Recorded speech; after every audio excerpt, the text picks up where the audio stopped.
மேகதாது அணை கட்டப்பட்டால் தமிழ்நாட்டில் 1 கிலோ அரிசியின் விலை 300 ரூபாயாக உயரும் என்று பாமக தலைவர் அன்புமணி ராமதாஸ் எச்சரித்துள்ளார். மேகதாது அணையை தடுப்போம், காவிரி ஆற்றை காப்போம் என்ற தலைப்பில் பாமக தலைவர் அன்புமணி ராமதாஸ் நடைபயணம் மேற்கொண்டுள்ளார். இதன் ஒரு பகுதியாக திருச்சி திருவானைக்காவல் பகுதியில் பொதுக்கூட்டம் நடைபெற்றது. இக்கூட்டத்தில் பேசிய அவர், மேகதாதுவில் கர்நாடக அரசு அணை கட்டினால் தமிழ்நாட்டில் விவசாயத்திற்கு தண்ணீர் கிடைக்காது என கூறினார். விளைச்சல் இன்றி உற்பத்தி குறைந்து அரிசி விலை உயரும், குடிப்பதற்கு கூட தண்ணீர் இருக்காது என்று கூறினார்.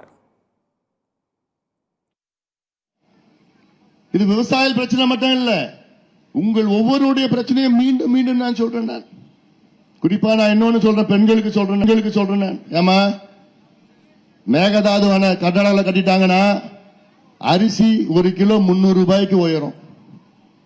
இன்னைக்கு 30-40 ரூபாய் கிடைக்குது அரிசி 1 கிலோ, அது 300 ரூபாய் போகும். ஏன்?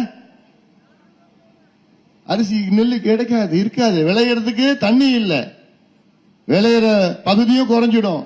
காவிரி உபரி நீர் வேணும், உபரி நீர் விட்டுடுங்க, இன்னைக்கு குடிக்கிறதுக்கு தண்ணி கிடையாது.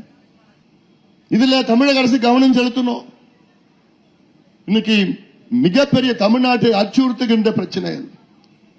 தமிழ்நாட்டில் 38 மாவட்டம், அதுல 28 மாவட்டம் காவிரியை நம்பி இருக்கின்ற மாவட்டம்.